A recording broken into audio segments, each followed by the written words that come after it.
Give me some ideas. Details. Some of the stuff we've been trying is the turret is kind of thrown now, but not. It's more like tracer ult thrown. It's not like you're hugging it across the map. It's just kind of tossed in front of you, which is surprising. He almost hits you. Oh my god, it was so close. The turret throwing thing is actually surprisingly useful. It's very quick to deploy now. You can kind of throw on top of boxes or somewhere a little above you, or just drop it down below you a lot easier. We're trying lots of different stuff with the turrets. Nothing solidified yet. Some of the ideas we tried. The turret levels up as it gets kills, automatically leveling it to 2, they don't have to hit it anymore. I like that. That's pretty cool. We were working with that for a while. I think that's still in there right now. That one is really nice. Yeah, and then we're trying all kinds of crazy abilities, like what if we had a mini molten core as E, or what if we, his ult was something different, and Honestly, I think my biggest problem with Torbjörn is just his head is so big. that's our buff. Just shrink the head. Yeah, I'm serious though. If you look, you guys did it to Winston, Diva, and I think one other character where you made their head hitbox smaller. Yeah. If you did that with Torbjörn, he would be so much better as a character. Yeah, actually look at that. It's very, very small. Yeah. But it makes a lot of difference because we're trying to the two biggest things we're trying to hit up are trying to make it more viable on offense. Technically, we don't even have a defense category anymore, but that doesn't necessarily mean he needs to be as powerful on offensive defense, but he needs to be more viable. Yeah. So that's kind of a lot of where we get with the turret leveling, and you can throw it, and it's faster deploy and stuff like that, so you can get it out there more. Trying to get something like that in there. What was the other thing? Oh, I don't know. That's kind of the main thing is keeping the kit there, though. We still got a turret. We're not going to ditch the turret. We're going to have a turret. You want to keep the core of the same character. You don't want to. So it's how do we get that feel of this character who's still strong on defense, but is more viable on offense and has more options and better comps and stuff. So, just from playing him, I strongly feel that his head is a little too big. Yeah. And so, if I get shot, it's always a headshot because it's just his head is so gigantic, his hitbox, and his left click is really, really strong, and his right click, if you made it take just slightly less ammo, I think that would be really good. Because that way. I notice that whenever a Torbjörn reloads, it takes about 10 years, give or take. Yeah, so when I'm playing Torbjörn, for example, it's really often, you see it all the time in regular play too. If he pops Molten Core and he has to reload, you're fine. We've changed that a little bit too. So much like Soldier 76, when he's using Molten Core right now, at least internally, it's much faster to reload. Yeah. So for the same reason, it's I'm using this ability, I'm shooting all the time, and I have to reload. I'm just killing my old time. So that's been pretty huge too. Well, this map must be insane for Wrecking Ball. That said, we don't really have if we had something we were super stoked on and ready to go with Torbjörn, we already probably have him on PTR. We don't be more willing to talk about all the details, but we're still heavily in flux, trying all kinds of stuff. Yeah. So what originally started as this is gonna be really, really minor. It might be a little more major. I don't know yet now. We'll have to see. We're just playing with different stuff. We just want them to feel really cool and viable in more areas and. Kind of similar to what you guys are doing with Symmetra, trying to make her more viable. Exactly. Chat. Do you have any questions, chat? Yeah, hit me. He's ready, chat.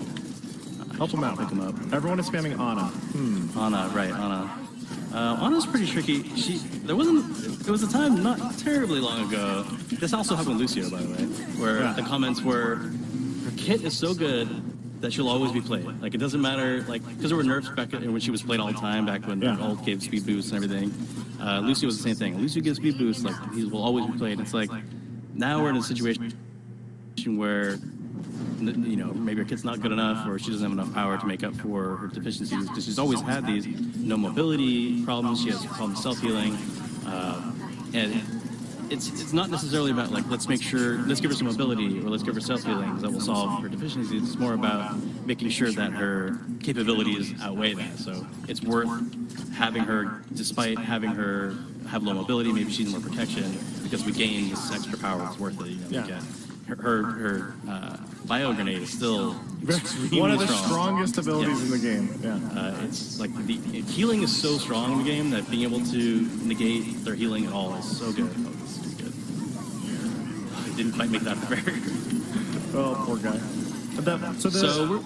I agree with the sentiment. We are trying some stuff, but it's not likely to result in a bunch of mobility to her or something like that. We want to keep a lot of the core of the character intact. One of the I would say, like common theme since release Overwatch to now has been constantly that healers have actually become stronger and stronger at healing.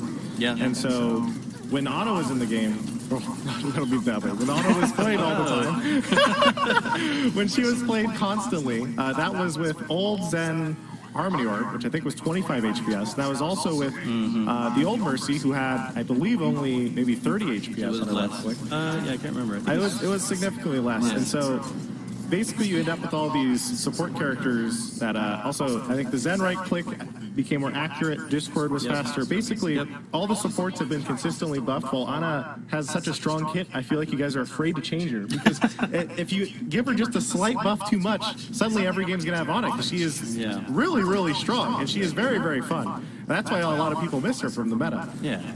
And yeah, that's good. That's good way to put it. I think we're still looking at ways to help her out, and that's where sort of the changes last patch came from. Try to get her, I guess, 2 patches now. Depends where we are exactly. Yeah, I noticed you guys did the, you can shoot through your teammates. That was one we've talked about for a long time, actually, and the concern was always, you know, there's a viable strategy to shooting a full health teammate. Yes. So especially, you know, if you have an ally Pharah ulting or something like that, you know she's about to get lit up, so you start healing her early. So there's a little bit of a cost to that change, but we started playtesting it and we're like, you know, that cost does exist. It kind of sucks a little bit, but ultimately it's just way better in more situations, more commonly. That's a pretty good one. Oh, look at everybody. See, he just jumped out of it because he doesn't stun, so you can just leave, But I did notice, actually, some high-level Ana players complaining about that change for that exact reason that you were describing. Yeah, so, I mean, there's maybe a world where your birthday come up with some better solution or something, but right now it's definitely better to have that than to not have it, even despite the sort of one downside to it where healing doesn't exist anymore. I don't think Ana isn't nearly a situation that's like rework territory or anything like that. She's really good. And like we were just saying, her kit's really strong, so... I feel like everyone loves the character, and she is definitely more viable than people think. And what really just comes down to is Mercy is easier to play. So if you just want the raw healing throughput, it's kind of raw healing throughput with survivability and this truth. What? Okay, that's mean. That's just mean. that was personal. That was a personal attack. Oh, that poor guy. Poor Emon. I just think, kind of, how do I put it? Okay, I lost my train of thought. Chat, it's your turn now. All right, let's see what else we got. Oh, this was what I was going to talk about, was you guys, on this same PTR patch, have now buffed the long-range damage of May, Bastion, Soldier, and McCree. Yeah, so we sort of did a systemic change to the fall-off formula, I guess. I mean, it's not actually a single formula. We do tune it per weapon, but... typically, weapons that had fall off would fall off all the way down to 30%, so that you'd only be doing 30% of your normal damage at max range. We just changed that cap down to up to 50%, so you're doing more damage at max range now. It helps especially for characters like McCree, even Soldier 7600, although his fall off range was a lot higher, so it's harder to hit the actual max range, but it still affects him as well. There's a lot of opportunities or times where you are hitting a target that's really far away, and it was just sort of so punishing that it was sort of like, is this even worth shooting at this point? Am I just like, especially compared to the heal amount that they're getting,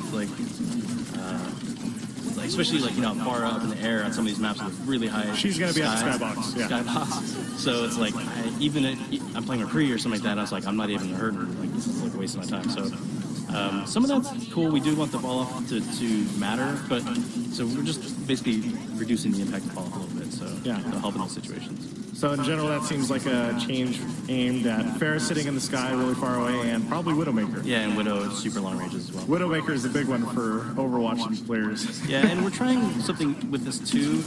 We put May's alternate fire.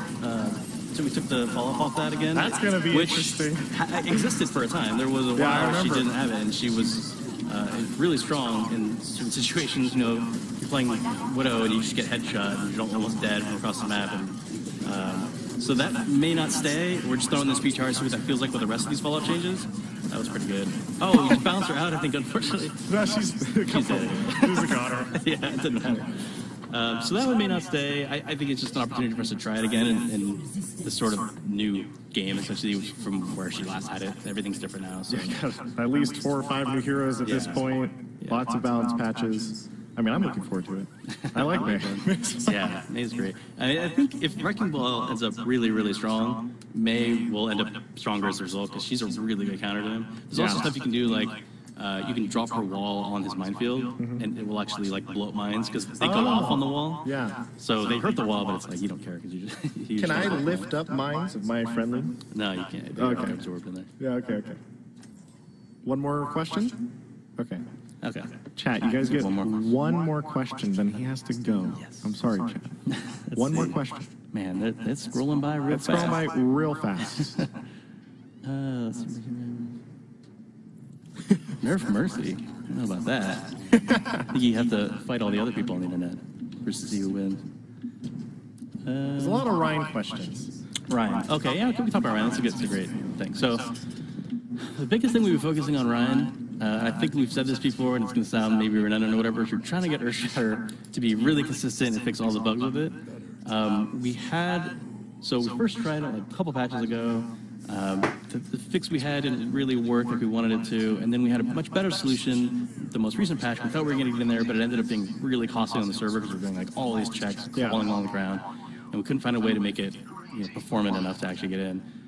So we are like very actively working on Earthshatter, and even though the performance isn't there yet, with the playtest we've had with it, it's so much nicer because it works very consistently like you expect. There's no issues anymore and things like that. So. Unfortunately, we can't get it in this patch. We were hoping to get it in this patch, we didn't quite make it. So it's likely, very, very likely to be in the next patch. So that's like the biggest thing. Yeah. Because before we can even think about like tweaking and buffing it, we need to get this thing like very properly working consistently every time. Because there's actually, I would say, 3 things to Reinhardt that are weird. The first one is Earthshatter. Yeah. The second one is Charge.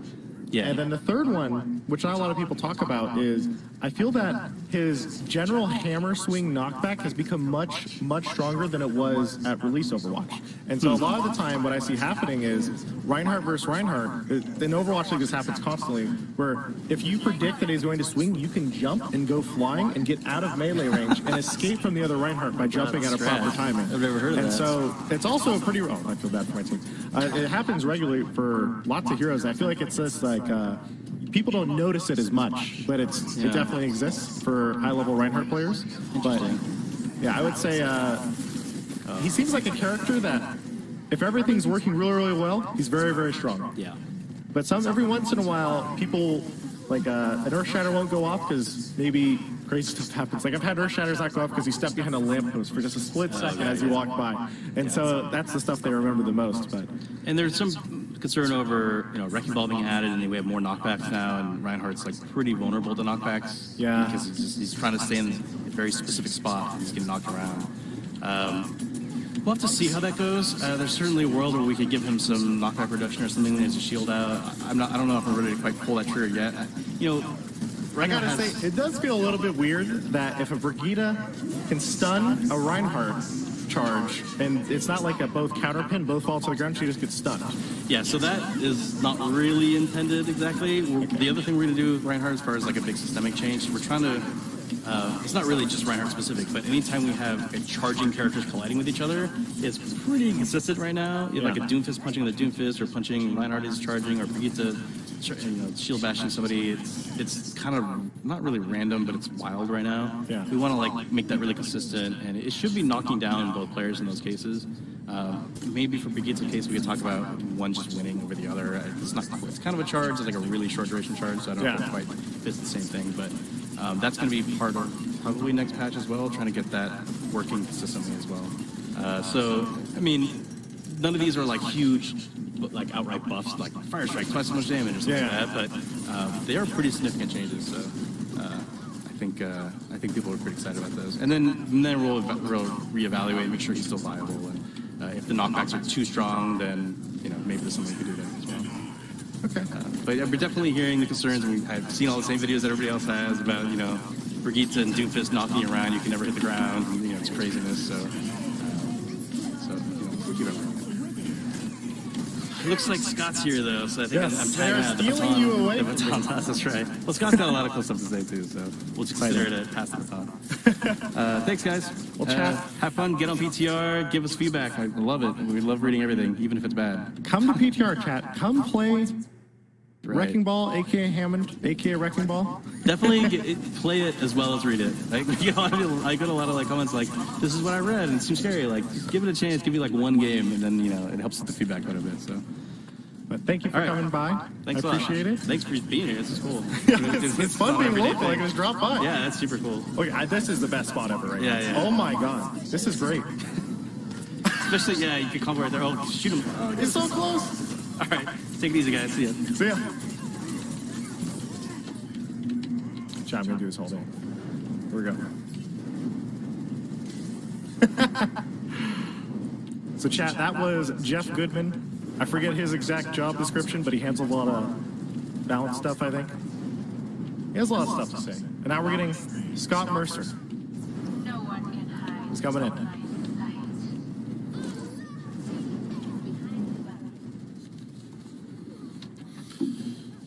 Hello, chat. He's here. Hi, everyone. Hello, Scott. Hello, Seagull. How's your day been? It's been pretty awesome seeing the internet do what it does on the announcement of there being a hamster in a large mech. You guys put a hamster in a ball in Overwatch. And he swings around and he destroys everyone. And he just knocks around, he knocks people around, and he drops from the sky, does a lot of damage. He's got some cool abilities. Yeah, he's just a tremendous amount of fun. It really is. It's one of those things where the entire team really did just so much awesome work, from the animations to the models to the sounds. I know on PTR you guys aren't seeing like all the plays of the game and that kind of stuff, but like those are just amazing too. So there's some really fun stuff. So something to look forward to. Yeah. So wait, I have a question. You guys recently changed how these types of heroes go to release on ranked and stuff, right? Yeah. So what exactly is the new launch schedule for that? 2 weeks after release. That's where we're. So does that mean 2 weeks from now he's in ranked? Or is that 2 weeks 2 from weeks when he gets put on the live real server? patch, yes, on the live server. Gotcha. Okay. Right. Makes sense. So 2 weeks from when he goes to the live patch, he'll be available in ranked. Okay. Yeah, so that's what we basically did with Symmetra. For Symmetra, so much has changed about her. Like, she's pretty much everything. Yeah, so made the call there. It's like treat her like a new hero, so she's delayed 2 Speaking of weeks Symmetra, from- I have not given her a shot, so I'm giving her a shot. Oh, wow, okay. Exciting times. Exciting times. Now there's expectations. Your team would be like, where are you going to put the teleporter? Where are you going to put the teleporter? They're looking at me right now. He's ready. He's ready for it. He's like, come on. Also means someone else gets to play Wrecking Ball. So It's a big teleporter, guys. It's huge.